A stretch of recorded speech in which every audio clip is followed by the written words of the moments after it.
talaga. Merong ibang hinigpitan, may ibang niluwagan. Dati nga nun eh, pag pumasok ka ng yung pero yung huli ko nun, yung passport mo lang, yung tinatawag nilang machine. Diba ganun mo lang eh. Ngayon hindi, talagang dadaan ka ngayon sa immigration Sige, na. kasi nakaon na pala eh. I'm sorry. Sige po, good evening sa lahat. Let's pray for our Bible study. Thank you Lord. Salamat po sa gabing ito, nung pag-aaral namin yung salita. Kami ay naniniwala po na makakatanggap kami ng revelation knowledge as the Holy Spirit teaches us in all truth and reality. Thank you for your anointing on Stora Marie to open the Word so that we can have more understanding. And we thank you for everyone present here in the house of Amen Monday and everyone watching in Facebook Live. We bless you and give you thanks, so Father God, Almighty Lord, for for giving us this time. In Jesus' name. Amen. Amen. So, kumusta ang bawat isa? Huwag kayong magsalita. Meron akong tanong sa inyo.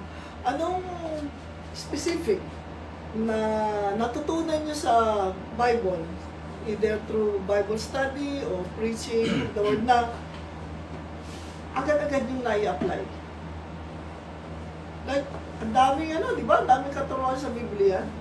Like, ano yung napakinggan mo, pero in-apply mo agad? Na ano? Narinig nyo, in-apply nyo agad. Na-apply. Apply. Application. Na-apply o ginawa nyo agad, sinunod nyo agad. Meron ba? O sino may gusto? Meron ako. Ano?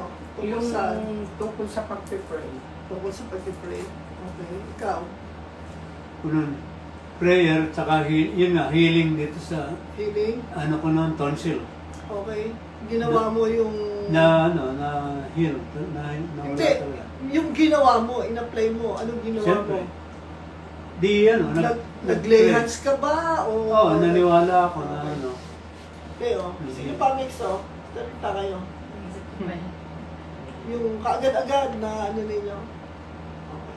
Sige, habang mag-iisip muna kayo. But ang mensahe kasi natin ngayon is hear plus obey equals what? Tanong yan eh.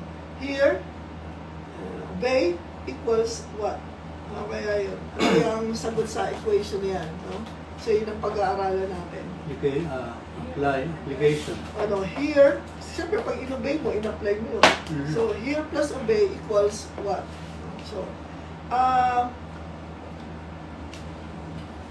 Genesis 3:8, ito yung unang banggit. Sa Biblia, lagi sinasabi, there's the law of first mention. Kung saan unang banggit ang isang salita. Genesis 3:8, and they heard. So dito na unang binanggit yung hear, no? And they heard the sound of the Lord God walking in the garden in the cool of the day, and the man and his wife hid themselves from the presence of the Lord God among the trees of the garden. So ano yung napakinggan nila? Sound. Sound, hindi pa lang salita. Wala pang salita ang Diyos, pero narinig na nila yung sound of the Lord God walking. Steps. Yung steps niya, no? Siguro naggaano yung mga dahon. Kaya, basta narinig nila yun. So, ang pag-uusapan natin is, gaano ka-sensitive yung pandinig natin, na katulad ng sensitivity ni Adan at saka ni Eva, kasi they pareho silang nakarinig. They heard eh. So, gaano ka-sensitive tayo, yung hearing natin, so that even the sound of the steps of the Lord God walking, marinig natin. Yan ang titingnan natin. So, Hebrews 3:7, therefore, as the Holy Spirit says, today, if you hear His voice, si Adan at si Eva, ano narinig nila? The sound. Yung sound of His steps. Yung sound of the Lord God walking. Hindi pa yung boses eh. Pero ngayon, sa Hebrews 3:7, today if you hear His voice, so which is much more of greater impact, the steps or the voice?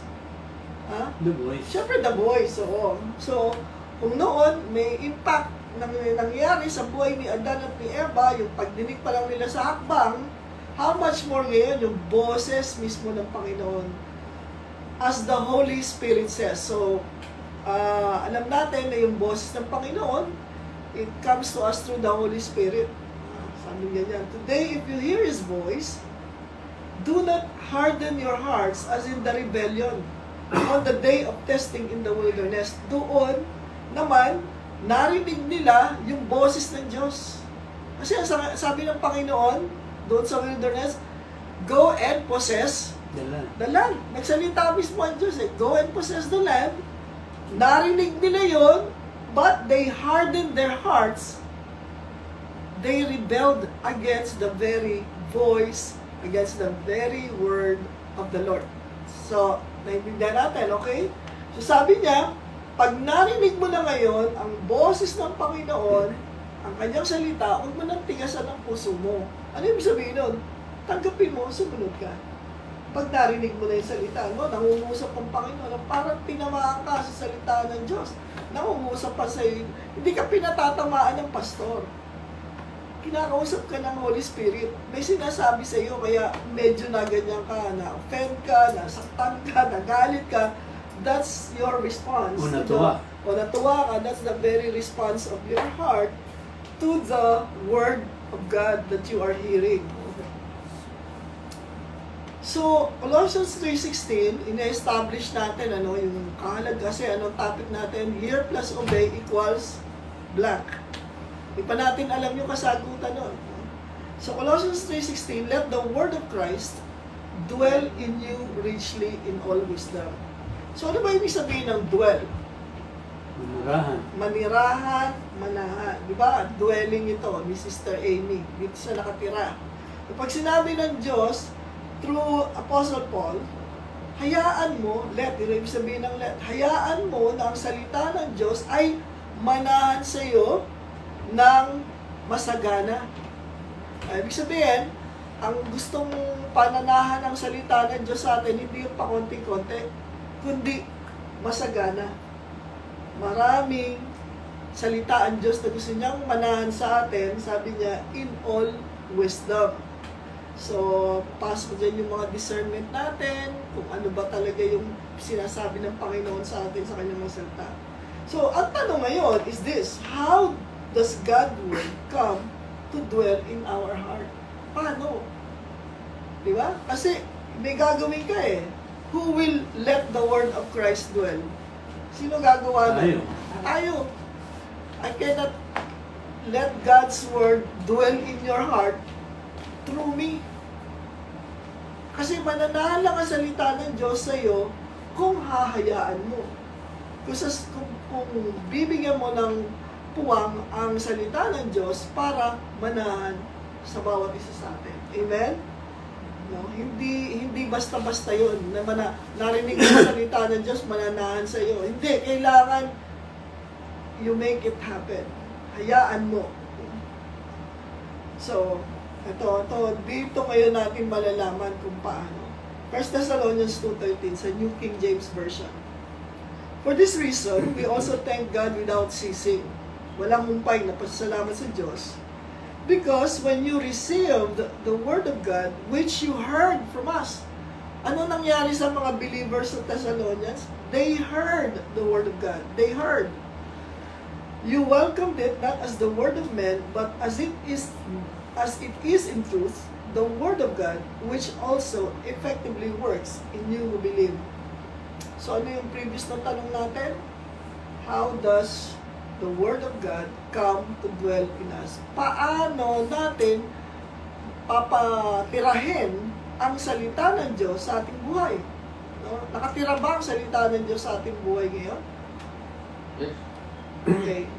So, ayan, narinig natin. In-highlight ko yung mga importanteng salita dito. Ano yung mga salita? Received. Tinanggap nila. Paano nila natanggap? Kasi narinig nila. At winelcome nila yung salita ng Diyos bilang salita ng Diyos, hindi salita ng tao, because it is in truth the Word of God, which also effectively works in you who believe. So yung apat na salita na yon, received, heard, welcomed, believed, those are important words pagdating sa salita ng Diyos. So, pag-aaralan natin yan. Ha? Excited ba kayo? So, unang-una, no, sa pag-inarrange natin, step by step, kung ano nangyari, ang una dyan, yung salitang welcome. Ano ba yung welcome? No, ang welcome, sabi dyan, a kindly greeting or warm reception as to one whose arrival gives pleasure. So para pala, ang salita ng Diyos manahan sa atin, bigyan mo ng warm reception. Tingnan mo na ang salita ng Diyos is something that gives you pleasure. No? Pleasure. Hindi burden. Yung mga iba, mag-uumpisa pa lang yung mensahe, burdened na. Ay, tagal naman. Kailan pa ba magsisimula yung mensahe? Yan, may nagte-testify, medyo natagalan yung nagte-testify. Kailan pa ba magsasalita ang pastor? Pag naman nagsasalita din pastor, kailan kaya matatapos yung salita ng Diyos? Meron tayong mga attitude na ganyan, hindi welcome sa atin ang salita ng Diyos. Iba yung pakiramdam natin, tatamad ka, pagod ka. Yung pag pagod ka, hindi mo na welcome ang ng mainam. Kasi pagod ka eh. Naantok ka, wala yun. Sabi dito, as to one whose arrival.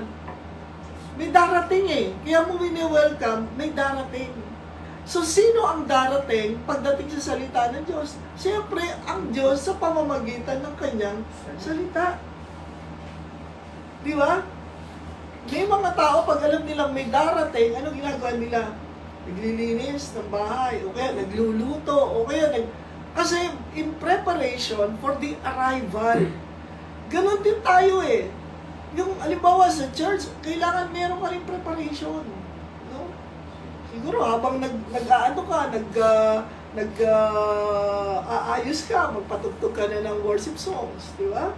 Habang nag-aayos ka, magdasal ka na, maging excited ka. Kasi, may arrival, darating ang salita ng Diyos. So, ganun ang ginawa ng mga Thessalonians. They were expectant of the arrival. Dadating pa lang si Paul para magbigay ng mensahe. Excited sila kasi may dala-dala. Ganon din yung mga high priest, di ba? Nasa loob sila ng Holy of Holies. Excited sila, mag-stay sila doon kahit gaano katagal yung mga high priest sa loob ng Kasi paglabas noon, meron dalang salita ng Diyos. Meron dalang blessing sa kanila. Kahit pag nagbabasa ka ng Biblia on your own, kailangan magkaroon ka ng pleasure. Pleasure. No? Pagka nga makikinig tayo ng mga kung ano-ano, bukas na bukas ang isip natin doon. Makinig ka dito. Naalala ko noon nung time na nagba-Bible study tayo doon, kaya na Sister Pauline, di ba? Mamaya magkukwentuhan kayo. Akala ko kung ano yung pinagkukwentuhan, kung totoong tao, yung pala, ano yun, storya ng probinsyano or something, naalala mo yun? Like, sino may mga Telenovela. Mga telenovela. Excited ka eh, kasi parang kwento mo yung nangyari, napanood mo ba itong ganito, ganyan. So, more or less, kailangan magkaroon tayo ng ganitong attitude whenever the Word of God is going to be preached. Kaya nga yung mga tao, pag narinig nila si Jesus, pupunta rin, parang nagtatakbuhan sila, kahit sumakay sila ng bangka, gagawin nila, tatawirin nila, akit sila sa bundok para marinig nila ang Panginoon. Kasi, yun? Warm reception. Excited tayo. Meron tayong pleasure, no, sa pagdating. Expressing, excitement, joy, delight, happiness. Kasi yan ang salita ng Diyos eh. The Lord is my delight. Diba? The Word is my delight. Kaya, kailangan, kahit dito sa Bible study na to, Alam niyo, ang isang ano ko nangyayari sa akin, alam niyo ba, every time I would speak, madalas hindi ako nakakatulog. Hindi ako nakakatulog. Alam niyo kung bakit? Kasi excited ako eh. Para bang napupuno ako ng excitement for the Word of God na hindi ako talaga makakatulog. But, God is the one that gives us strength. No? So, anyway, yan yung ibig sabihin nun. Psalm 85 verse 8, let me hear, let me hear what God the Lord will speak. Sabi niya, excited ako. Pakinggan ko anong sasabihin ng Diyos. Wow. At ito sabi, bakit excited si David? For he will speak peace to his people, to his saints. Ano daw ang ibibigay ng Lord sa atin? What will he speak about? Peace. Ano yung peace? Shalom. No? Completeness, fullness, nothing missing, nothing broken, tranquility, blessing, grace. Yan, kaya ako excited kasi yan ang sasabihin ng Panginoon sa akin. Sabi niya, for He will speak peace. So, yan ang bawa, sabihin mo, pupunta ka sa church to listen to the message, sabihin mo, let me hear, Lord, what you will speak, for I know you will speak peace to me. Parang gano'n, Lord, I know you have something for me. You will speak peace to me. Hindi mag-i-speak ang Lord sa iyo for your distraction, no? He will speak peace. Kaya sabi niya, let me hear. Excited ako. What does God want to give to me? Ano naman yung hear? So alam natin yung welcome, no? May pleasure tayo. Excited tayo. May joy, may delight. Salita ng Diyos. Hindi yung, linggo na naman. Wednesday na naman. Friday na naman. Ano yan? Wala tayong panahon. No? Here, John 8:47, he that is of God hears God's word. Past tense, present tense, future tense. Anong tense dito? He that is of God hears God's word. Present, present, past, or future. Hears. Ano yung hears? Past, present, future. Present. At yan ay nasa present perfect tense. Ibig sabihin, palagi. So, sabi niya, he that is of God. Ano ibig sabihin ng he that is of God? Kung ikaw ay kaisa ng Diyos, kung ikaw ay kabilang ng Diyos, kung ikaw ay nasa Diyos, naturally, what happens? You hear God's word. Hindi ka napipilitin. Makinig ka. Ano ba? Hindi ka ba nakikinig? Ano ka ba? Hindi ka nakikinig. Wala yung isip mo dito. No? So sabi diyan, he that is of God. Are you of God? Are we of God? Yes. So naturally, what is our nature? To hear God's word. Kasi of God ka eh. You have God's nature in you, naturally, you will hear God's word. May excitement ka. Hindi pwedeng hindi. May excitement ka na. Yes, kaya nga may welcome eh. Bakit? Kasi natural sa iyo ang makinig. Ngayon, kung hindi natural sa iyo ang makinig, baka hindi ka, you are not of God. Baka you are not of God. Kasi if you are of God, you will naturally hear the word of God.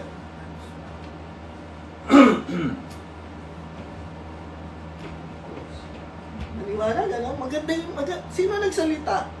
Nakaread eh, sino nagsalita? Si Jesus. Sabi niya, are you of God? Then you hear God's word. Pag hindi ka tamad kang makinig, tamad kang magbasa, bakit kaya? What is wrong? No? Is it because you are not of God? Maybe. But maybe you are of God, but you are just naturally turning a deaf ear to the Word of God. So, choice pa rin natin yon. Tayo pa rin ang gumagawa nun. Mark 4:9, again, sino nagsasalita? Si Jesus. He who has ears to hear, let him hear. Para saan daw yung tenga natin? To hear. Kung may tenga ka, makinig ka. Gamitin mo yun. Makinig ka. He who has ears to hear, let him hear. Pero ang dami naman tao doon, lahat may tenga eh. Lahat naman sila meron tenga eh. So, kung lahat ng tao doon may tenga, dapat lahat makinig. Kasi yun ang sabi ng Panginoon eh. Pero itong kahulugan ng hear, to attend to.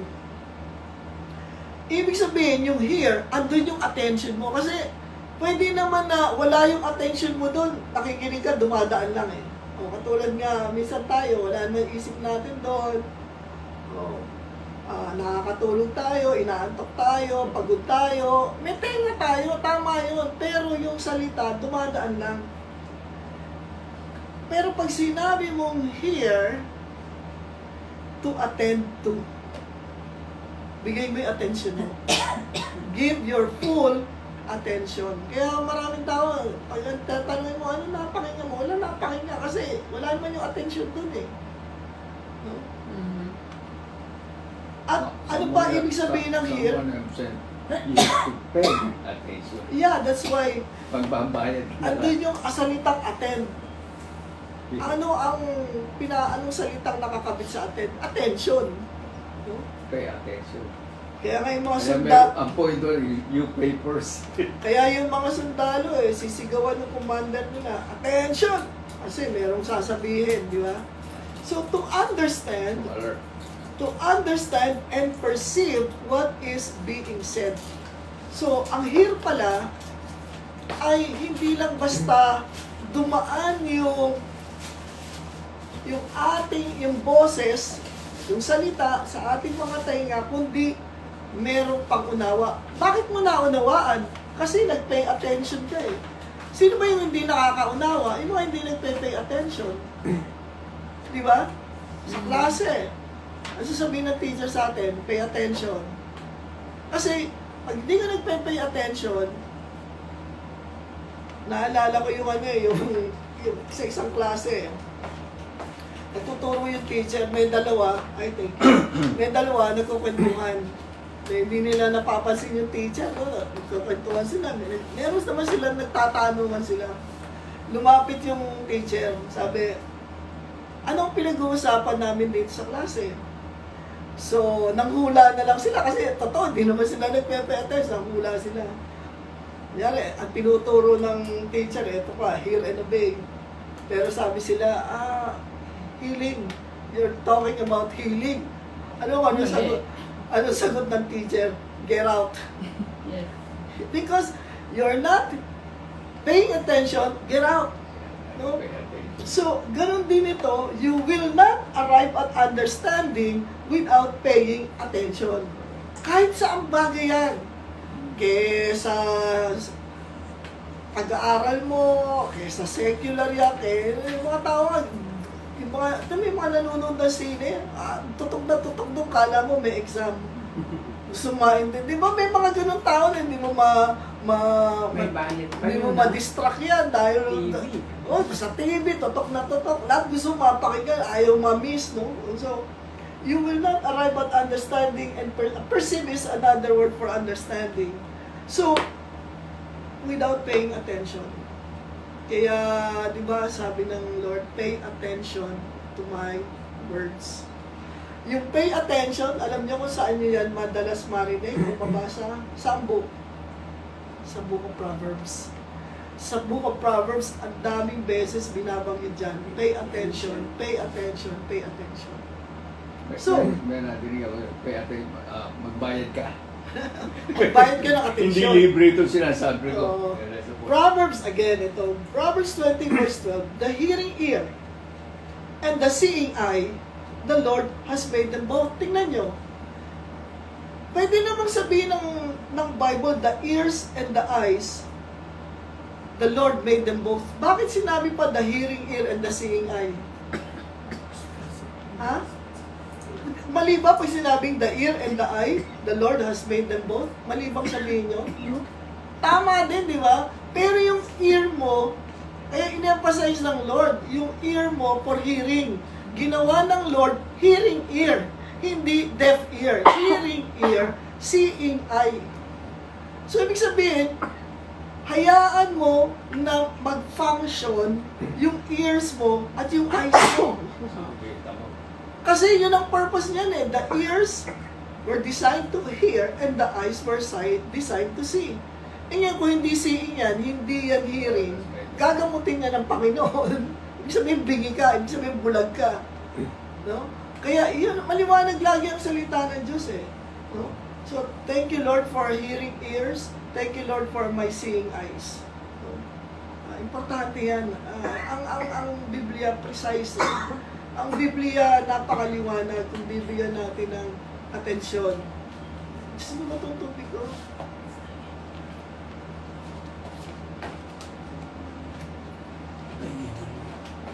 And the hearing ear, at ang ibig sabihin ng hearing ear, pag sinabi ng Lord na hearing ear, what He means by this, your ear is committed to do what God says.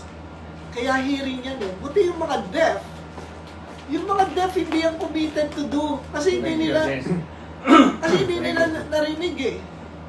Sino yung committed to do? Hearing. Kaya pag hindi natin ginagawa yung salita ng Diyos na narinig natin, then we did not hear it. Lahat ng salita na narinig natin na hindi natin ginagawa, hindi natin narinig. Ulitin natin. Lahat ng salita ng Diyos na hindi mo ginagawa, hindi mo narinig. Kasi pag narinig mo, gagawin mo. The hearing ear, kaya sinabi the hearing ear, God made it. The hearing ear is committed to do what God says. Parang, malis ka na nga dito, hindi ka na pala makikinig eh. Di ba? Nasabi niyo ba yan minsan yun? Katulad nung teacher. Ba't ka pa pumasok dito sa klase? Hindi ka na pala makikinig, get out. Sabi ng teacher. So, importante yung importante pala itong hearing ear natin. Pag sinabi mong hearing ear, ang kadugtong niyan, commitment to do what God says. Amen. Ang ganda eh. Ang ganda, malalim, mabigat, pero magaan. Because God gives, mabigat, pero magaan. Mabigat ang salita ng Diyos, pero magaan dahil He gives us the ability to obey. Kaya yun magaan. Sabi ng Lord, His word is not burdensome. Pagka sinabi mong burdensome, mabigat. Mabigat sundin. Pero sabi niya, it is not burdensome. So, amen? So, ngayon, paano naman yung receive?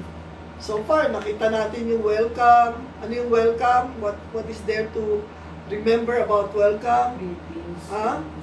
You are excited, you have joy, you have delight, you have pleasure in welcoming the Word of God.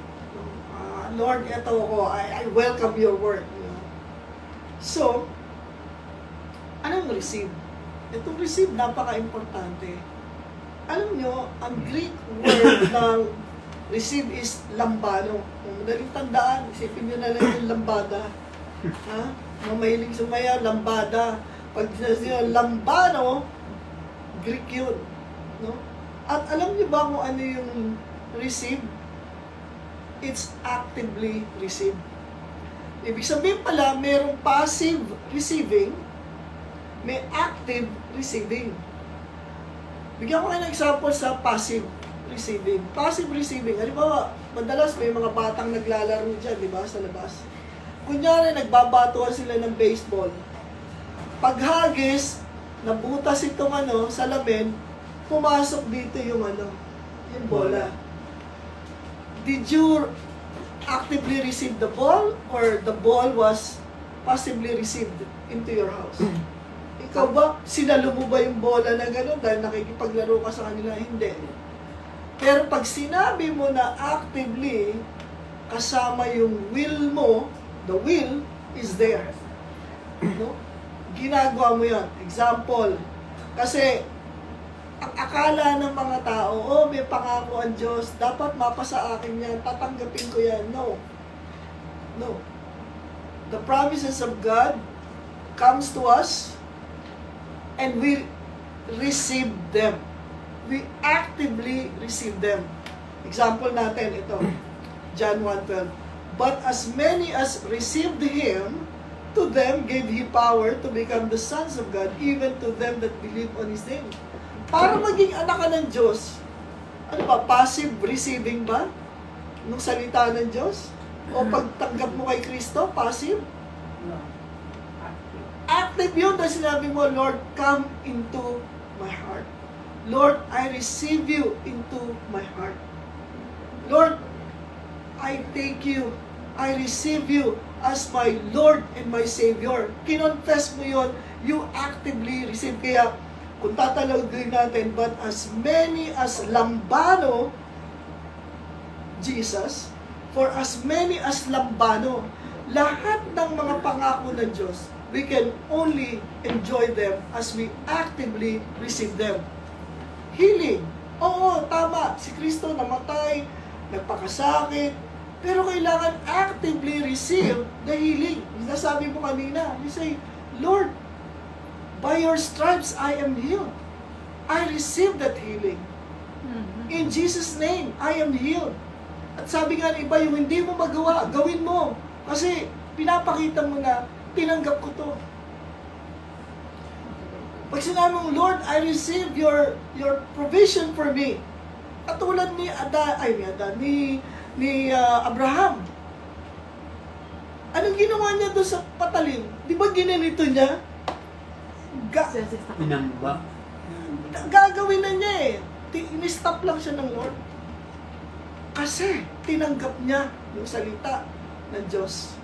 So lahat ng bagay, kaya minsan, ito nga yung dinadasal ko lagi pagka yung nagtuturo ng salita ng Diyos. Kasi bago mo ituro yan, ikaw mismo tinanggap mo yan. That's, I can honestly say. Nung una pa lang ako sa ministry, hindi ko alam, yung isang pastor ang nagsabi sa akin, you prayed a dangerous prayer. Hindi ko alam eh. Bold lang ako sa Panginoon.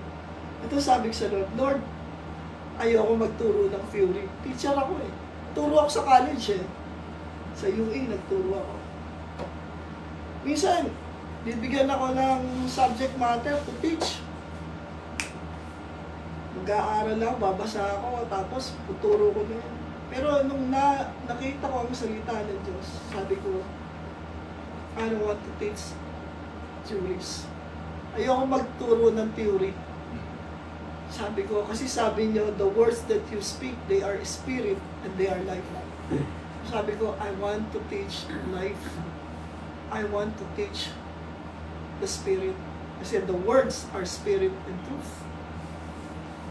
So, dangerous yun. Kasi, bago mo ituro, let's say, how to become an overcomer, anong mangyayari sa'yo? You have to go through so many things in life. Paano mo ituturo yung na-overcome mo to? Tinanggap mo yung I am more than a conqueror through Jesus Christ if there was nothing to conquer. Paano mo ituturo overcoming temptation if you did not experience, even Jesus experienced temptation? Diba? Paano ka magtuturo ng prosperity if you did not go through what it means to receive from the Lord? Sabi ko, nung nagpastor ako, sino ba yung mga pinastoran ko? Wala ako sa mga mayamang community. So yung mga pinapastor natin, ordinary people. Yung unang nagbigay sa akin ng love gift, imbis na matuwa ako, alam niyo ano, umiyak ako. Kasi binubulungan ako ng kaaway. Ganyan ka na lang ngayon. Maghihintay ka na lang na may magbigay sa'yo. Sabi sa akin ng kaaway. Sanay ka na nagbibigay eh. Tapos, yun ang binulong, hindi ko makakalimutan yun dahil umiyak ako nung na may unang nagbigay sa akin ng love gift coming from somebody na pero alam mo kung ano sinabi ng Panginoon sa akin? You will learn how to receive. Turuan ka ng Panginoon sa kanya salita, paano ka pa kasi from now on, you are a receiver. You are a receiver. So, ibig sabihin, ano yun eh, actively receive the Word of God. When you hear something, Na-share ko na ba sa inyo noon, nagkaroon ako ng TMJ. Nalock yung jaw ko na wala na akong nakakain, straw na lang lahat, liquid na lang. Tapos paggamot ako kay Dr. Berga, hindi ako dahil sa gamot, kailangan talagang operahan ka na. No? Bakit naglalak ang Hindi ko alam, ba't naglakad yun? Ay, minang ginaganyo mo, tapos yung patulog-tulog ka dyan, wag yung patulogin niya mga yan. Nalakjo ako. Pero I was, sabi ko, Lord, I'm healed. Pero one time, nanonood kami ng This Is Your Day.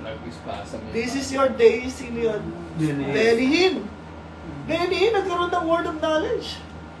Sabi niya, there's a lady right now watching. You have pain in your jaw, no? Which was, sabi niya, specific, right jaw. Sabi niya, the Lord is healing you right now. Ano mo kung ano sabi ko? Ako yan. Ay, sabi ko, Pastor, that's me. I am healed. I receive my healing. Of course, yung sinabi ko yun, yung ano ko, hindi ko maibuka yung ano ko, yung bibig ko. So sabi ko, but ang ano ko, that's me. When you say, that's me, you actively receive it. Kahit na anong maririnig mo, ay bawa, yung salita ng Diyos yung response mo, active meaning to say, your will is present. No.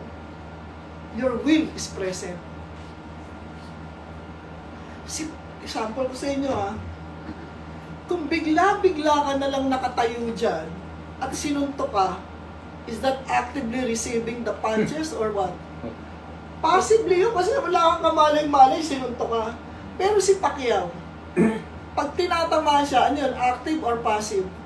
Active yun. Umakyat ka dyan sa ring para makipagbugbugan ka dyan. Kaya pag tinamaan ka dyan, you are actively receiving all the punches. Ganun ho ang ibig sabihin yan. Kaya, hindi mo lang pwede sabihin, no, I receive. Minsan na, I receive it.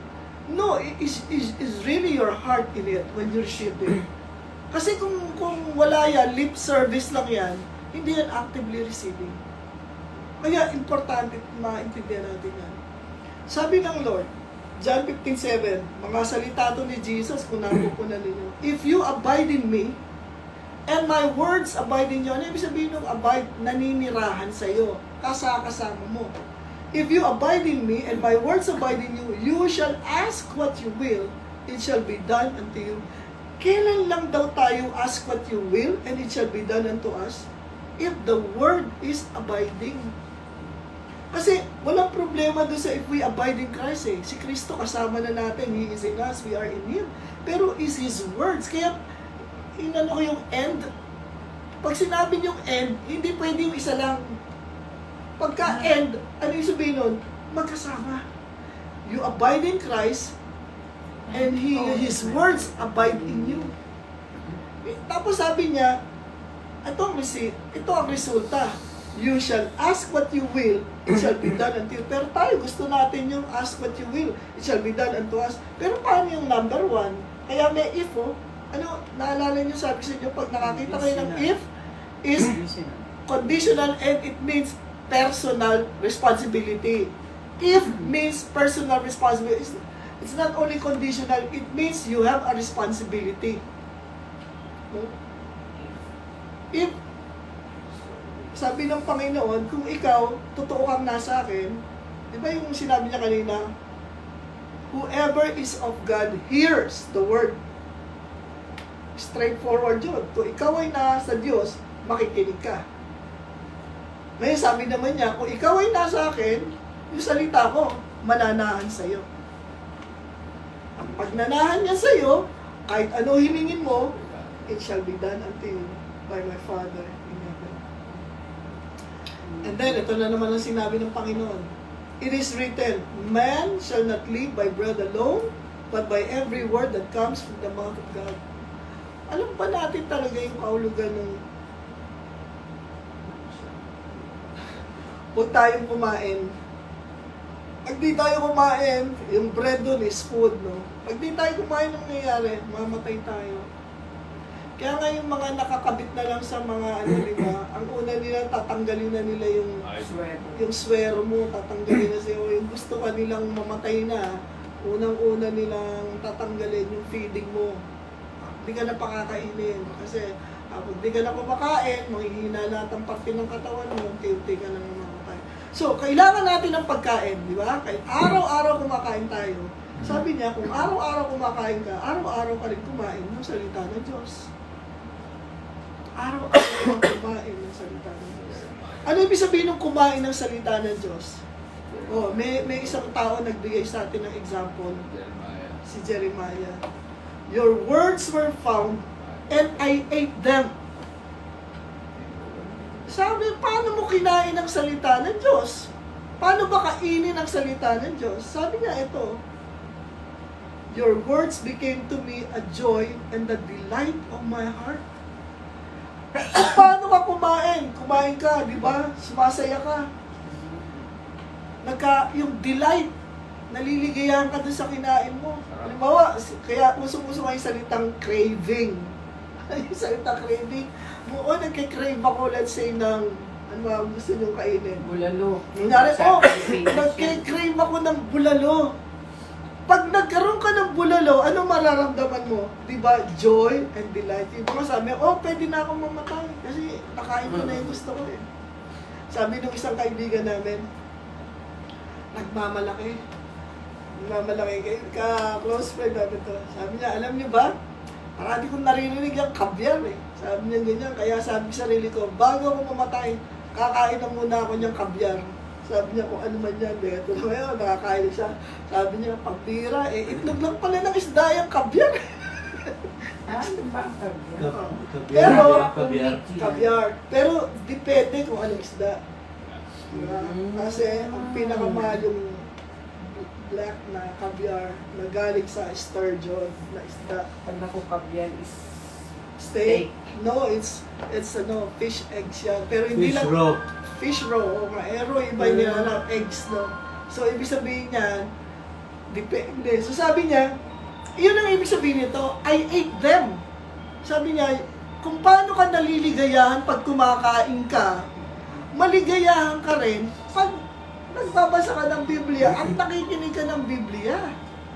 Hindi yung tamad na tamad ka, o kaya, di ba pagka yung tao pinapakain mo, tapos yung tamad na tamad, yung parang sa salita sa amin, yung tamilmil. Naririnig niyo ba yan? Yung parang ayaw kumain, pag ganyan-ganyan, ayaw sumubok. Parang di ba nag-effort kang magluto, tapos ayaw kainin. Hindi maganda eh. Ang Diyos, meron siyang salita para sa iyo. Kaya, let it be a joy and delight of your... Yun ang ibig sabihin ng kinain mo. Natuwa ka ba nung kinain mo? Ha? Natuwa ka ba? Nasiyahan ka ba? Nung kinain mo, nung tinanggap mo ang salita ng Diyos, wow! Lord, thank you. Ito pala sinasabi mo tungkol sa akin. Hallelujah. Thank you, Lord. For I am called by your name. It is only when we eat the Word of God that we come to realize who we are. That we are called by the very name of God. Sabi niya hindi niya sinabing I am called by my name. Ano sabi niya? I am called by your name. Kaya ikaw ay anak ng Diyos. You are called by His name. Ang sarap pakinggan. No, sabi niya, your words were found. Nakita niya ang salita ng Diyos at kinain niya ito. So ito rin dapat ginagawa natin. Kinakain natin ang salita ng Diyos. Okay? Ano yung susunod? Believe. Ano ba ang believe?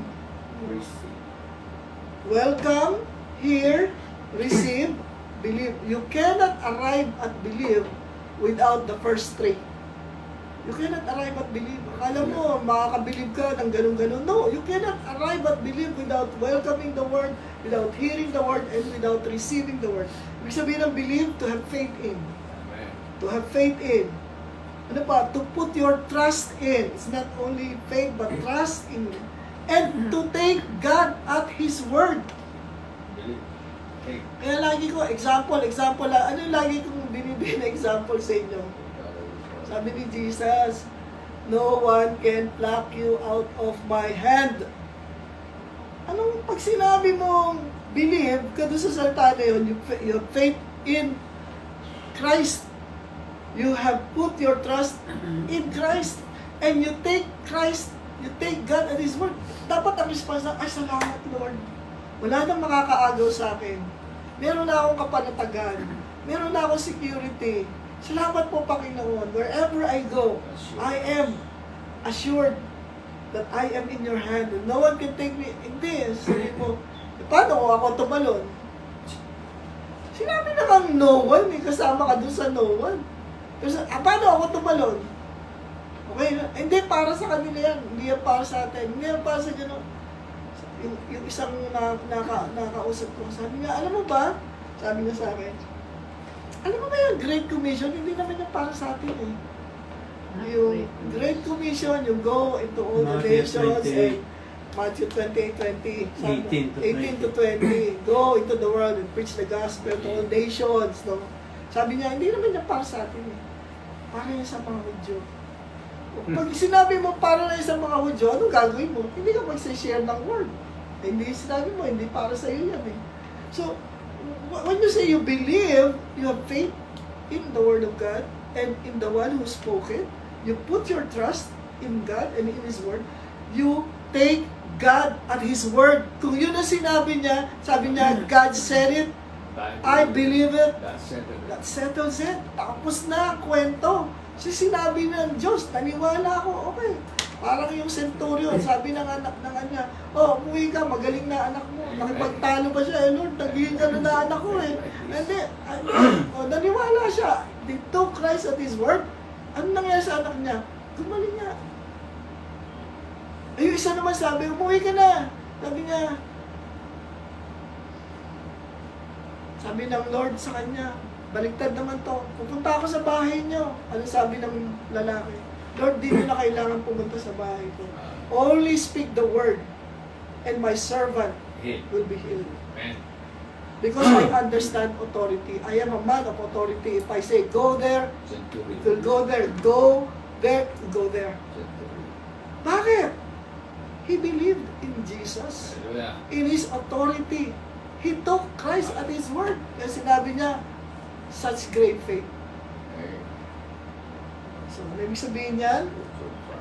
Pag sinabi mong believe, to be firm, to be stable, established, firmly persuaded, parang si Abraham, being fully persuaded, na kahit na yung katawan niya, 100 years old na, yung katawan ni Sarah, past childbearing na rin, practically dead, but they were fully, firmly persuaded. They believed in God na sinabi niya, oh, magkakaanak ka. Doon lang, tumawa si ngayon pa ba ako kung kailan matanda, sa ako magkakaanak. Pero, they acted on the word of God. Nag-saving silang mag-asawa, kahit na matatanda na sila. According to doon sa isang nabasa ko, nagkaroon sila ng strength sa katawan nila. Ni-reverse ng Lord yung nila, yung body clock nila, yung sistema nila, reproductive system nila. Ni-reverse ng Panginoon. Kailan ni-reverse ng Lord yun? Nung nagwala sila. When Sarah called him Lord. Yeah. So, Called him Lord. yeah. Okay. Amen. Ni-recognize niya yun. So, kailan na-reverse yung katawan nila? When they believe. Kailan ka, pag sinabi ng Lord, by the stripes of Jesus you are healed. Amen. Yung salita mong amen, maaayos yung katawan mo. Kung anong dapat baguhin sa katawan mo, babaguhin ng Panginoon. Why? Because you took God at His word. Lumakasunod si Abraham. Importante po yan. Hebrews 11:6. Ito sa contemporary English version, memoryado natin yung sa King James. But without faith, no one can please God. Without faith, without believing, no? We must. Ano yung must? Pag must, may option ka. Wala, must ka. Anyone who approaches God must believe that God is real. Totoo ang Diyos. And that He rewards everyone who searches for Him. So, ang faith mo, ano nakakabit dyan? Reward. ang reward para doon sa mga nananampalataya. Amen. Importante po itong mga salita nito na pinag-uusapan natin. Praise the Lord. So, Romans 10:17, memoryado natin. So, faith comes from hearing, and hearing by the word of Christ, by the word of God. Ano ba understanding natin dito? Understanding natin dito, faith comes by hearing and hearing and hearing and hearing. Yan yung lagi nating naririnig nun eh. Faith comes by hearing, hearing, hearing, hearing. Pero, gaano katagal na ang mga Kristiyano hearing and hearing and hearing and hearing, pero wala pa rin faith? Ha? Paano? Ano ba ang sa mata ng Panginoon, pinaka-least na blessing ang pera. Pero ito ang pinakamahirap paniwalaan ng tao pagdating sa pera.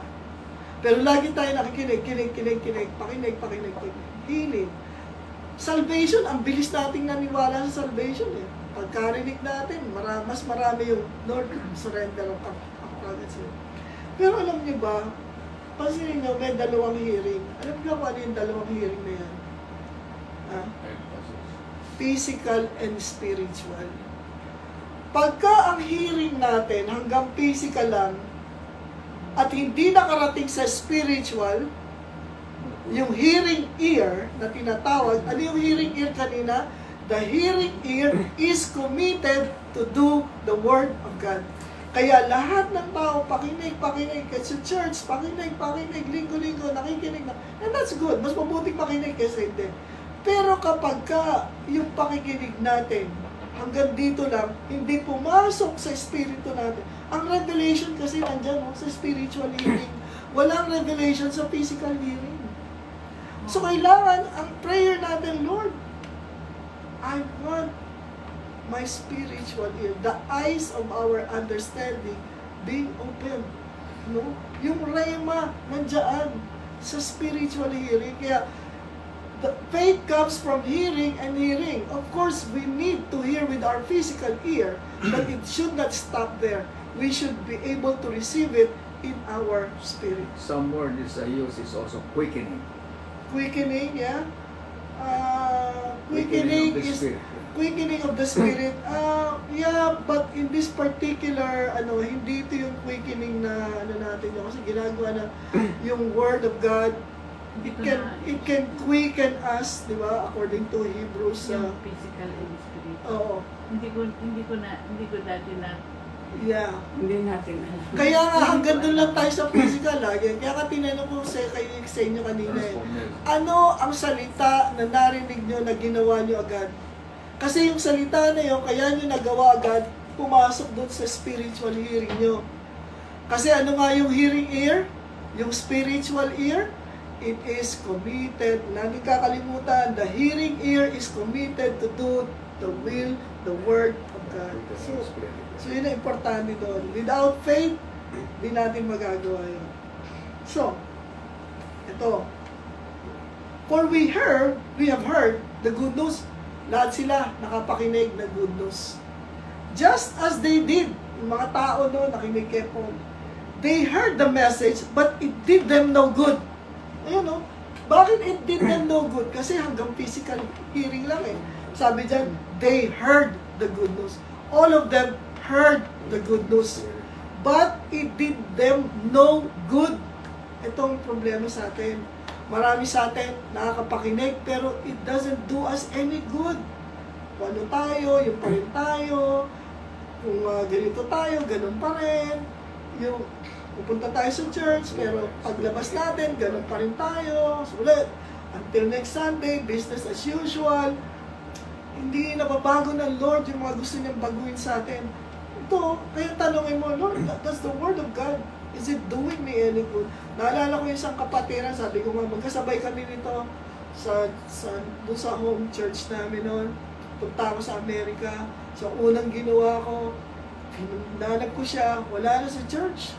Tapos, dahil, hinanap ko talaga siya hanggang nakita kami. Sabi ko, ano nangyari sa iyo? Nahanap kita doon, ba't wala ka na?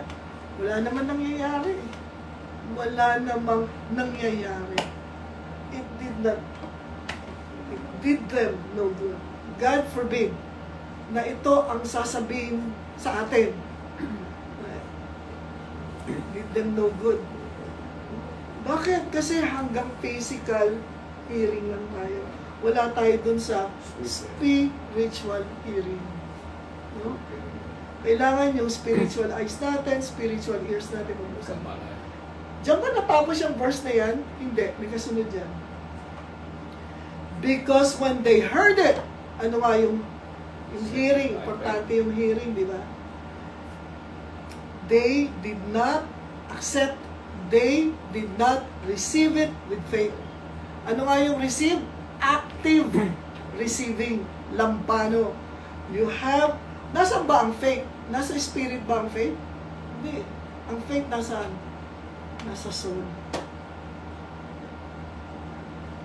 Ano, nasa soul? Nasa soul ang faith.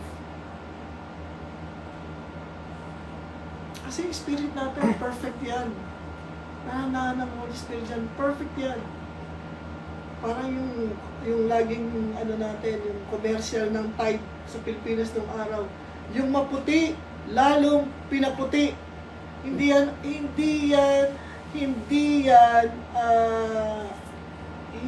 yan katanggap-tanggap para sa espiritu natin.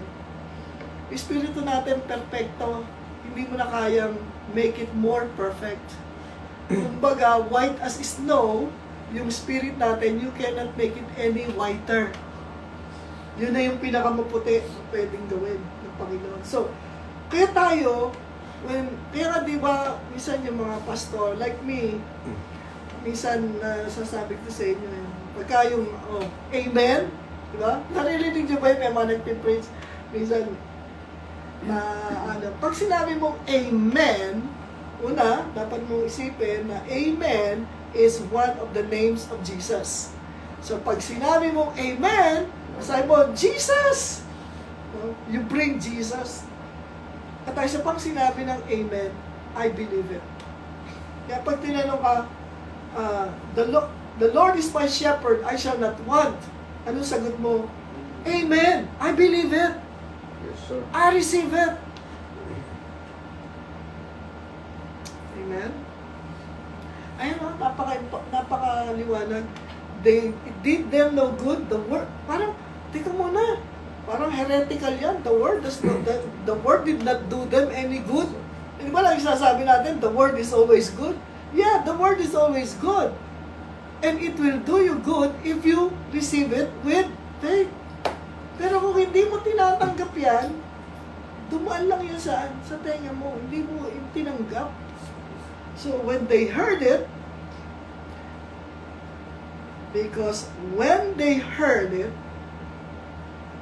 narinig nila sa kanilang tenga, physical ears, but they did not accept it with faith. Hindi nakarating sa spiritual ears. Kaya tuloy, it did them no good. Okay, so nandito na tayo sa do. Napunan nyo doon sa binasa natin kanina sa Hebrews. Ang lagay doon, welcome, hear, receive, believe. Wala yung do. Kasi, yung apat na yon importante bago itong maging do.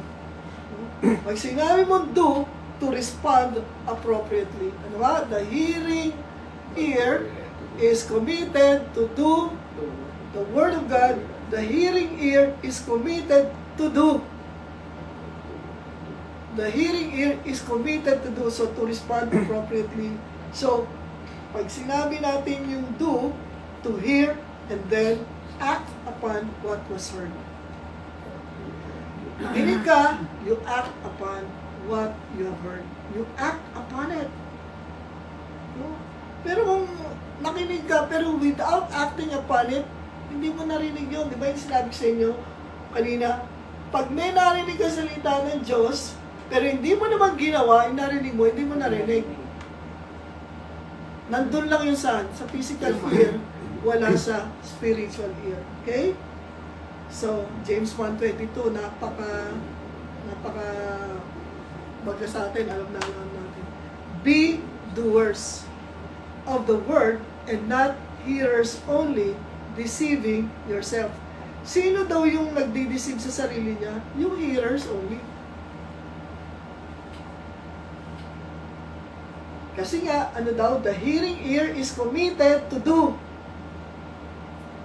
Sabihin nyo nga yun, the hearing ear is committed to do the word of God. So, be doers. Kasi may hearing ear ka eh. And not hearers only, deceiving yourselves. So, ito, the tense of the verb indicates that we are to keep on being doers of the word. Hindi nyo nakita yung construction ng salita. Be doers.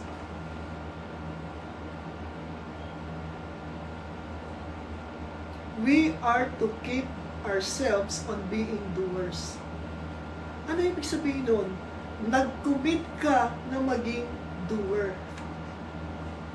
Nag-commit ka na maging doer. Lord, I am a doer of your word. Therefore, I am not a hearer only. Okay? Kaya nauuna yung be sa doing. Being comes first. And then, doing comes later. Wala, sabihin ng Panginoon, when the Holy Spirit has come upon you, you shall be my witnesses. You shall be my witnesses. Hindi sinabi ng Lord, doon sa salita niya, when the Holy Spirit come upon you, you shall do witnessing.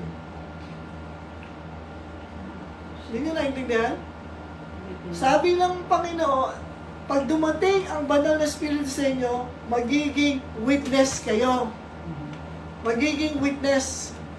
Hindi niya sinabing, pag dumating ang banal na Espiritu sa inyo, magbabahay-bahid kayo at magwi-witness kayo. Hindi, kasi ganito yan. Kailangan maging witness ka muna bago ka makapag-witness. Kaya, di ba? Kaya sinasabi nila, Lord, I am your witness. Pag sinabi mo, I am your witness, opportunities will present themselves where you can do witnessing. May taong lalapit sa iyo, ano dapat kong gawin? May tatawag sa iyo, ano dito yung problema ko, ano ba dapat kong gawin? Now, you are able to do witnessing. You decide to be a giver, I am a giver, and then you give. So we are not giving to be a giver. We are givers, that's why we give. No? Kailangan makita mo muna, di ba sabi niya, you will know who you are pagka nandun na yung salita. If the word of God abides in you, and how does it abide? Sabi ni Jeremiah, I found the word, I ate them, it became to me joy and delight, and I am called by your name. Ibig sabihin, I have now your nature. I am now just like you. Like you said, you have created me in your image and likeness. Amen? Tama ba? Nagkakaintindihan tayo, no? Doers tayo, kaya nagdudo tayo. Ito. Dito tayo mag-ano. James 1:25. Kanina, James 1:22, be doers and not hearers only. He who looks intently into the perfect law of freedom, or the Word of God, and continues. Ano ibig sabihin nito?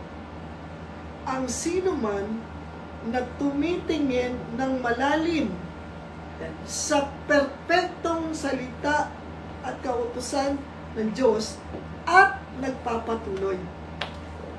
Tingnan niyo yung tense, looks, continues. Ano ibig sabihin nun? Present tense na naman yan. Hindi yung isang beses lang ako tumingin sa salita ng Diyos, tapos na. Sabi dyan, we look and we continue. We look and we continue. Hindi yung tinignan ko lang ang salita ng Diyos, tapos na. Alam niyo ba na may mga taong magaling sa comprehension? Isang basa lang, naintindi na agad. Meron ba kayo kilalang ganun? Isang basahan lang, alam na. Alam niyo kung sino sa pamilya? Si Baldo. Si Baldo, isang basahan lang, alam na. Naintindihan na. Ako mahina sa mga mga pag-intindi sa mga pelikula. Kasi madalas nakakatulog ako. So, hindi ko masyado iniintindi yung pelikula. Mga 3 beses. Panoorin mo yung pelikula bago ko maintindihan. No, marami, Avatar bago ko naintindihan. Terminator ba? Hindi ko naiintindi. Kapag din mo sa akin, ano yung story? Hindi ko alam. Kasi madalas tinutulugan ko sila, I do not look intently. Yun ang ibig sabihin. Hindi ko tuloy ba, tutok na tutok sa pelikula, ayaw ma-miss, ayaw mag-blink yung mata, gusto lahat nakikita. Ganun ang ibig sabihin ng intently. Pati nga yung credits, binabasa pa eh. Di ba? May mga taong ganun manood ng pelikula. Ako pag nakita ko yung The End, gusto ko tumayo na eh. The End na eh. Pero may ba, tingnan natin, sino ba kumanta nung team song? Sino ba ito sa patagiro? I don't care about that. So, yun ang ibig sabihin nun. You look intently. Ibig sabihin, hindi ka lang gumanon. Basahin yung salita ng Diyos and then you continue. Alam niyo kung bakit ito sinasabi ng Lord? May kama eh. Ibig sabihin ng kama ano? May Kasaludo. karugtong. Sabi niya,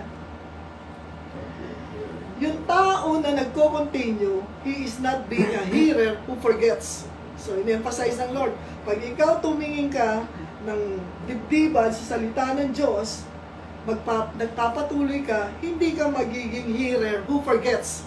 Kasi nga, tinititigan mo eh. But a doer who acts. Sino daw yung doer?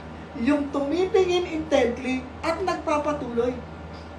Yung tumitingin intently at nagpapatuloy, siya yung nagiging doer. Siya yung nagiging doer. Pero ito pinakamaganda. May kama eh. Ibig sabihin, tapos na ba yung sentence? May kasunod pa. Ito sabi this man, itong taong ito, will be blessed in what he does. So hindi lang yung, nagbasa ako ng Biblia eh. Mabibless ka na ba nun? Of course, meron kang blessing na makukuha. Pero, yung gusto mo ibigay sa ng Diyos, hindi mo makukuha hanggat hindi ka doer. Sino yung nakakatanggap? This man will be blessed, the doer of the word. Amen. Praise the Lord. Kaya hear and do. Actually, yung una kong title dito, hear and do. Pero pinalitan ko kasi ng obey kasi may gusto kong ituro sa inyo. Okay? So, ito. Nakita nyo? Hindi ka makapupunta dito sa doing hanggat wala itong 4. Hindi ka makakarating doon sa believe hanggat di mo muna ginawa yung 3. Hindi ka makakarating doon sa hear hanggat hindi mo muna wine-welcome ang salita ng Diyos. Hindi ka excited eh. Pag hindi ka excited, hindi ka makakarinig. Wala kang maintindihan. So, importante, welcome, hear, receive, believe, and do. Pero alam nyo kung ano yung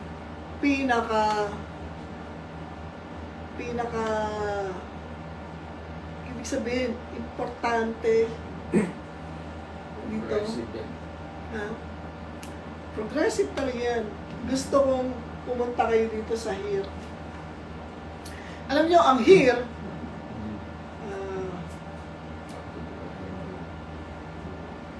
hear, sa Hebrew, Shema. Shema.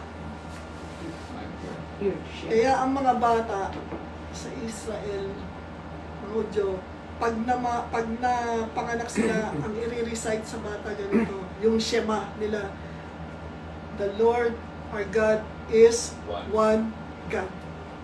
Yan, bubulong na kagad sa bata. Pag mamamatay na, ang Hudyo, yan din uli bubulong bago mamatay. The Lord our God is one God. Alam niyo ba kung anong ibig sabihin ng Shema? It is hear and do, hear and obey. Pag sinabi mong Shema, hear and do agad yan. No? God has given us the ability to Shema. Ano yung Shema? Hear and do. That's why, yung sinasabi ni James na be doers of the word and not hearers only, because hindi pwedeng mag-do kung hindi ka hearer. Okay? Kasi ang do comes after hearing. Eh dahil nga hindi mo narinig, wala kang i-obey. Hindi mo narinig eh. Kahit anong bagay na hindi mo naintindihan, hindi mo magagawa. So, why is it important for us? Yan ang importante sa here, sa Hebrew is Shema. Bakit ganon? Alam niyo ba, there is no Hebrew word for obey. Sa atin, may English word tayo for obey. Sa kanila, yung single word na obey, wala. Kasi, ang obey sa kanila, laging nakakakabit saan? Sa Shema. Ulitin ko, sabi dito ni Jesus. But He said, blessed rather are those who hear the word of God and obey it. Sino raw ang blessed? Yung napakinggan natin kanina, yung he who looks intently and continues and does, this man will be blessed. Ayan. This is the simple words of Jesus. Blessed are those, rather are those who hear the word of God and, ano yung and? And, hear and obey. Kaya sa Hebrew, ganito yan. Yan itong pinaka-translation. Blessed rather are those who Shema the word of God. Kasi hindi magkahiwalay ang hear and obey sa Shema. Magkadugtong yan. Pag sinabing narinig mo, obey yan. Kaya naman, there is no English word for Shema. There is no Hebrew word for obey. There is no English word for Shema. Ang sa atin, English word natin, 2 words. Hear and obey. Pero sa Hebrew word, isang word lang sila. Hear and obey, isang word lang, Shema. Ibig sabihin, nung pag sinabi nila sa bata, ang Shema nila, Hear, O Israel, the Lord your God is one God. Ano yung sabihin nun? You will hear and obey this one God alone. Hear, O Israel, the Lord your God is one God. Hear and obey this one God. Maliwanag ba yun? So, hear and obey this one God. So tayo, ito ang dapat sinasabi natin, Shema. Hindi hindi 2 words yung hear and obey. 1 word lang yan, Shema. Pag kasi sa kanila, pag sinabi mong Shema, automatic yun, hear and obey. Kaya pagka nag-hear ka tapos hindi ka nag-obey, it means you did not hear it. Di ba sabi sa Bible, both to will and do? Yes. Kaya nga madaling umobey kasi God gives us the ability and the joy and the desire to do it. Kaya sabi dito, blessed are those who Shema the word of God, who hear and obey. Kaya malalaman niyo yung message natin yan. Okay, so maliwanag ba to? Ngayon, pag sinabi, Lord, I hear you, that means you obey me. That means obey. No? So, ulitin natin yung hear. Kasi bakit tayo nahihirapan? Sa Hebrew mindset, ang hear, physical action. Ano yun? Hear and do. Hear and obey. Di ba? Ang hear sa kanila is Shema. Physical yun eh. Physical. Makinig, gumawa. Makinig, gumawa. Makinig, gumawa. Makinig, sumunod. Makinig. Pag di ka sumusunod, di ka nakinig. Di ba pag pinangaralan mo yung anak mo, hindi ka nakikinig eh. Kasi kung nakikinig ka, susunod ka. Hindi ka nakikinig eh. Okay? Ano yung hear? Sa Hebrew mindset, physical action yan. How about sa Greek and Western mindset? Sa atin na hindi mga Hudyo, ano yung hear? Sige nga, tignan mo nga. Kung nag-iisip kayo.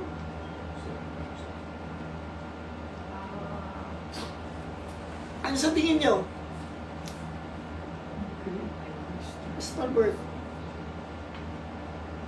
Kung ang Hebrew physical action, ang Greek at saka Western mindset ano? You receive. receive. Hear nga eh. So, okay. Ano ba ang opposite ng physical? Mental activity. Sa Greek and Western mindset na katulad natin, pag sinabi mong hear, mental activity. At pag sinabi nating mental activity, nag-iisip tayo. Ano ibig sabihin nun? Ito, hear. Yung narinig ko, i-evaluate ko based on my understanding. And then, I make a choice to obey or not. Kaya, susunod ba ako o hindi? Western mindset yun. You have a choice. You make a choice. It's not that you have a choice.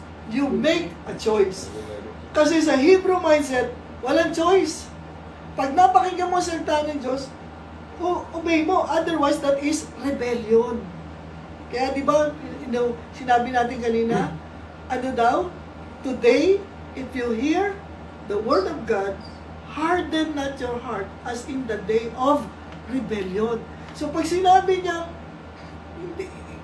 kung hindi ka sumusunod, nagre-rebelde ka. Katulad nung pumasok na kayo sa lupang pangako. Kaya hindi, maraming mga ano dyan eh. Maraming mga maraming higante dyan eh. So is that hearing and obeying? No, that is rebelling. Pinapapasok ka na eh. Hindi mo napakinggan ng Diyos. Sabi niya, pumasok ka. Bakit ka makakapasok? Kasi kasama niyo kung papasok. Amen? So, tayo ngayon, babasa ako ng Diyos, kaya ngayon sabi ni Paul, God said it, I believe it, that settles it. Wala na yung ifs and buts. Wala na yung, should I not?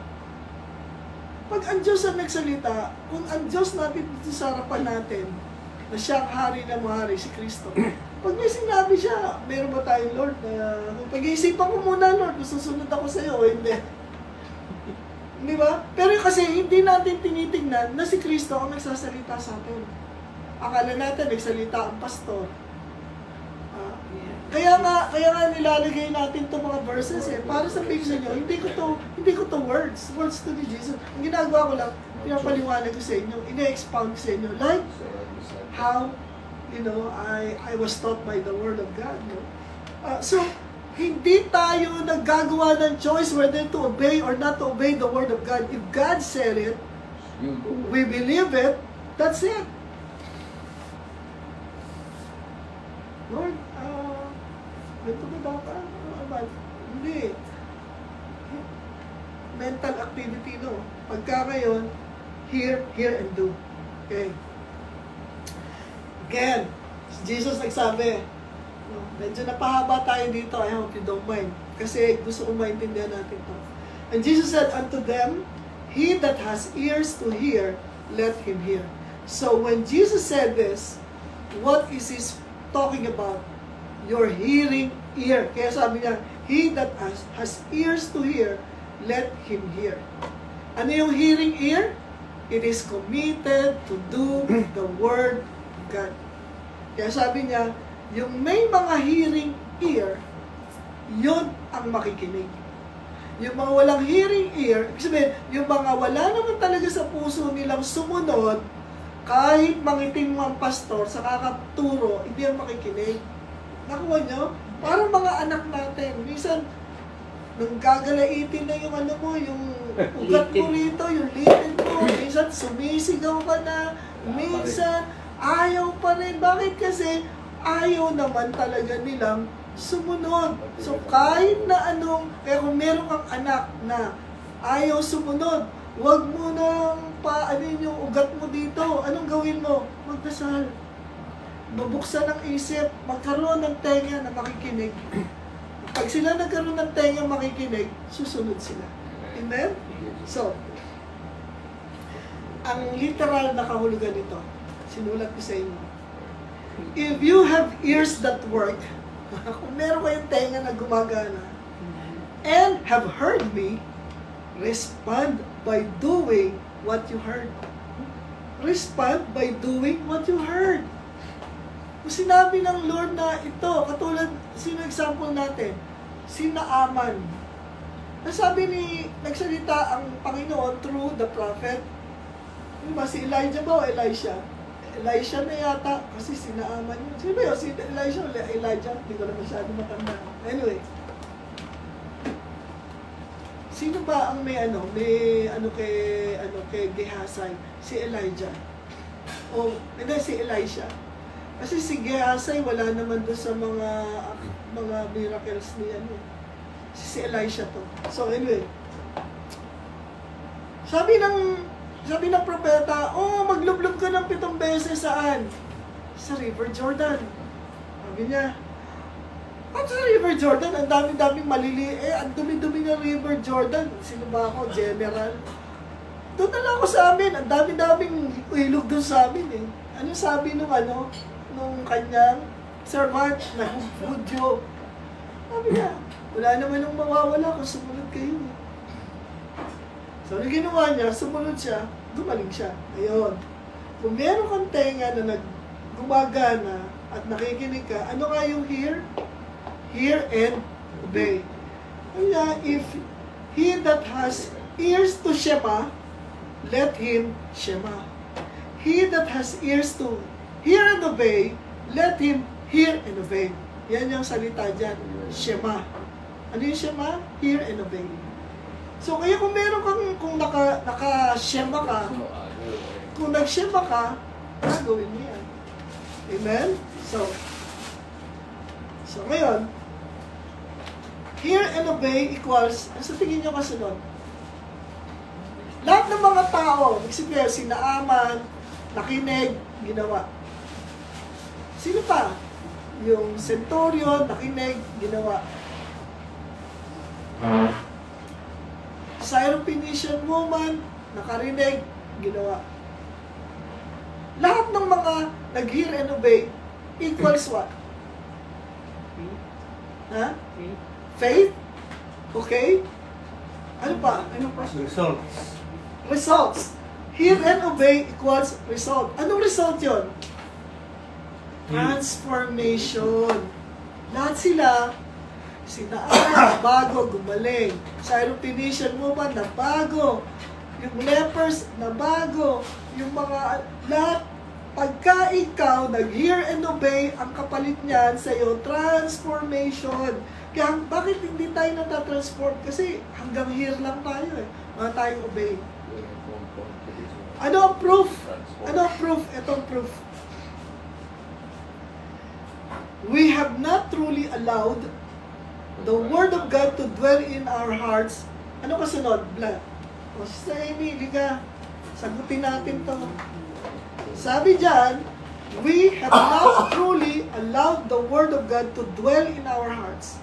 Hindi pa natin talaga nahahayaan ang salita ng Diyos manahan, at sabi ng Panginoon ni Jesus, if you abide in me and my words abide in you. Hindi pa natin na-allow ang word ng Diyos na mag-abide sa atin. Ano kasunod nung black? Ano sa tingin nyo? Base dun sa hear plus obey equals transformation. Ano? Ha? Ano? Hindi. Ano yung formula? Hear plus obey equals transformation. Ito sagot. Until it has transformed our lives as well. Ang salita ng Diyos, hindi pa nananahan sa iyo. Oo, save ka. Walang problema doon.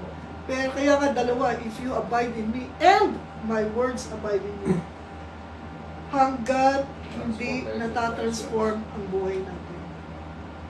So kung talagang ang salita ng Diyos ay nasa atin, yun. So therefore, ito yung 7 areas of our life: family, spiritual, financial, social, physical, intellectual, career. Kailangan lahat yan maapektuhan, ma-impact ng salita ng Diyos. Napahaba tayo kasi ayong putulin to para maintindihan natin. Kaya sabi ko, di ba, lahat ng, kahit anong area ng buhay natin, our mga convictions, whether political, spiritual, dapat yan impacted by the Word of God. Amen? So, kung may tanong kayo, entertainin natin next week. Okay? At I pray na nakatulong ba sa atin to para maunawaan kung ano talaga ang kahulugan ng makinig.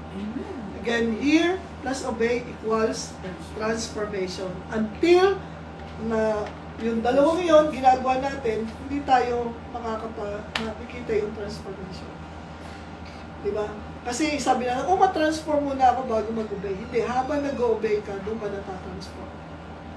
Habang obey ka, doon ka natatransform. No? Sige, let us pray.